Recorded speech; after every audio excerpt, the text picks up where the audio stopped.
As the track listing here might suggest, we've got a few little bits of music to pick from here.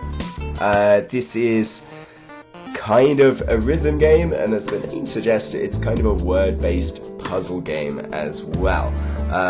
So I'm going to choose some music here. Let's choose something from Disaster Piece, that ever-prolific video game composer. I'm just going to put it on casual here just because it makes things an awful lot easier to talk over as we go. So the idea with this is that it's kind of a rhythm game, but not really. The letters, there's letters here that are falling down the screen to the rhythm of the music. And I'm controlling this slider along the bottom of the screen. Let's see, what can I do? To catch the letters that are falling down these lanes. Nothing good is coming at all. Okay, right. And you can see that every... What? Bit of... Oh, 2D's an address. Oops. You can see that every time I'm catching a letter, it's adding to my word down the bottom here, and then I can swipe up to bank it and get the points that are there. What's interesting about this is that it gives you there's kind of a much more of a risk reward to this than in any other kind of word-based puzzle game, because the more letters I have and the bigger word I have, the more ungainly it is to move this thing around. And if I collide with a letter that doesn't make sense in a word, if I go tinyin, for instance, then it'll just ditch the word, and oh no, just before I could catch it in there, tinier, and I collided with the Z, and then it just goes, nope, that's not a word, you've lost out. So there is this kind of gamble that's constantly going on between, can I make as big a word as possible, or should I cash it in, because I'm going to lose everything if I screw it up. So that's kind of a cool idea. Also, I mean, it's cool just as a word game here, because I typically find a lot of word games, a lot of sort of casual word games on iOS and mobile, they'll typically be of the format, here's a grid of letters, now find adjacent ones and spell words. And for whatever reason, I can never pass that information. Oh, you bastard.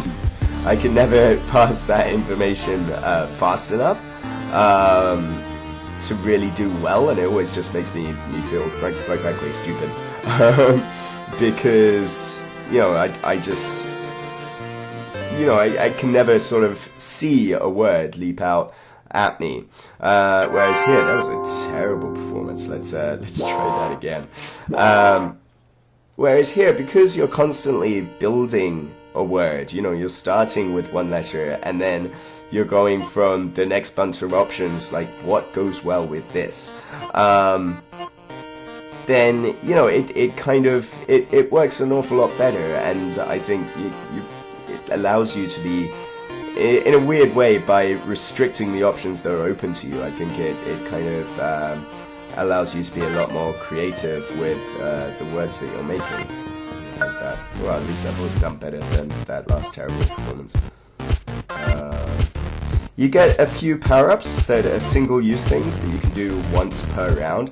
So if I pinch together with two fingers, that condenses all the letters I have right now into one sort of dot. So that makes it an awful lot easier to make bigger words. I need an N very quickly. There we go.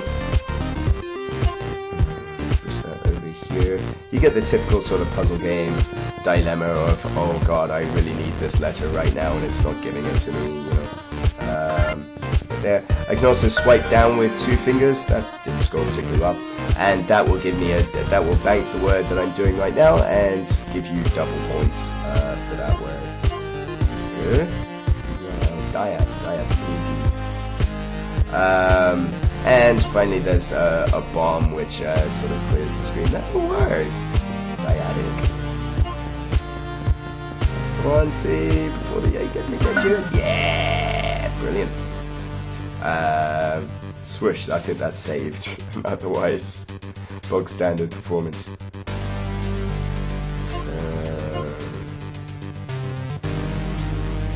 Let's see, so I think we're near the end of the song here.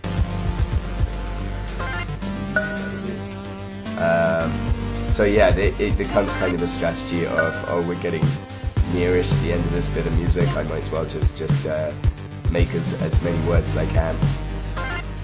It doesn't matter if they're short or not. That's all. Third.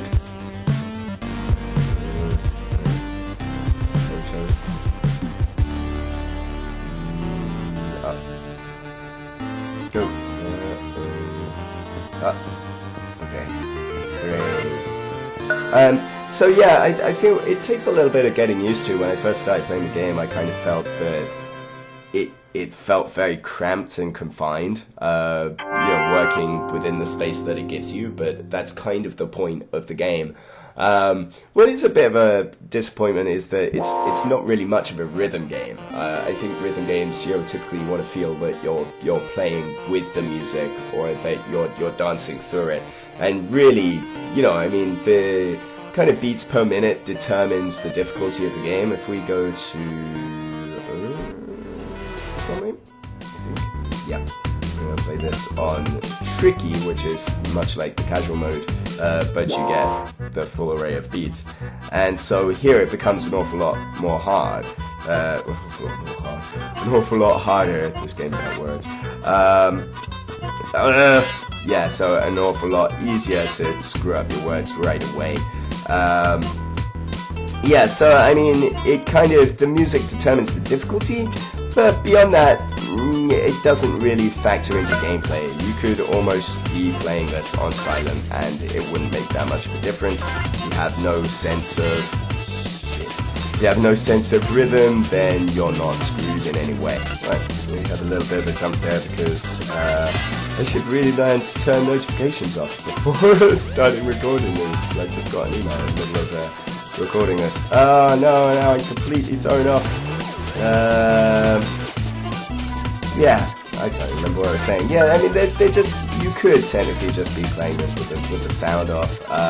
So it's, as someone who is expecting kind of a cool confluence of rhythm action and puzzle, because I like both genres, even though I'm not good at either of them. I was kind of, I've been kind of a little bit disappointed.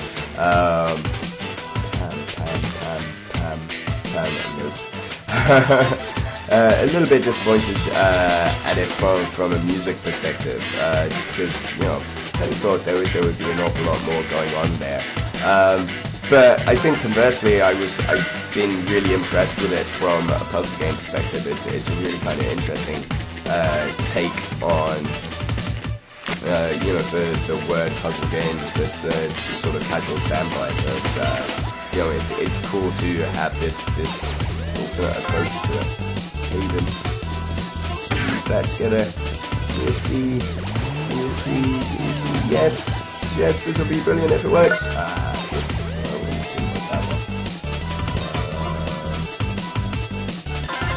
And it's it's the right measure of challenge. I think once you've had a couple of rounds in on it, then you completely understand what's going on, and it definitely really feels like you earn every single victory that it gives you.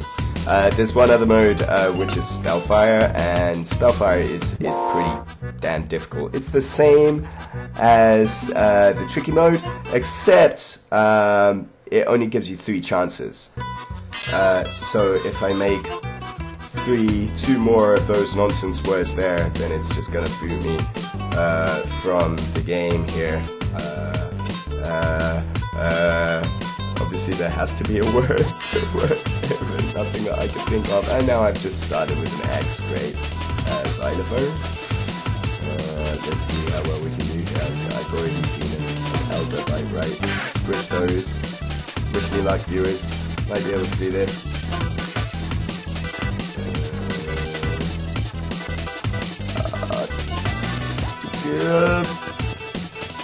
Hit the H. There was 2 H. Oh no, dear. never mind. Yeah, so that's an awful lot harder. You get letter grades to work towards, and it's also pretty good at leaderboards. There's an awful lot of different leaderboards here, from the specific modes to overall. This is just prior to release, so there's not many people on any of the leaderboards, and I'm top of all of them, which is great. But yeah, it's I'm sure I'll be knocked down a few pegs in a few hours. One slight disappointment here is that this is coming out as a paid download at a couple of bucks. But there's not much to it as an initial package. There's only sort of 5 songs. They're all pretty good stuff. Disaster Piece and Big Giant Circles, who did some work on Mass Effect, I think, a few other games. But the rest of it, it's kind of pushing towards its music shop. And there's decent packs here. You get sort of three tracks there for 200 yen, so $2. 4 tracks for 300, and you can also just buy 800 yen pack or an $8 pack, and you'll get everything that's out right now and every song in perpetuity, which is good, and I'm sure that will be supported. I hope it will be supported. But I think when if you factor in, okay, 1,000 yen or $10 for everything, it starts looking, fairly pricey, I think, for what it is. But still, yeah, it's an interesting one. It's I think perhaps the alpha part of Alphabeats works an awful lot better than the beats part of Alphabeats. But yeah, if you're looking for a new spin on the word puzzle game with some nice electronic music to listen to at the same time, then this might be for you. It's Alphabeats. It's on iOS. Probably by the time you're watching this. Chris Charlton for KaijuPub.com. Thanks for watching. Bye.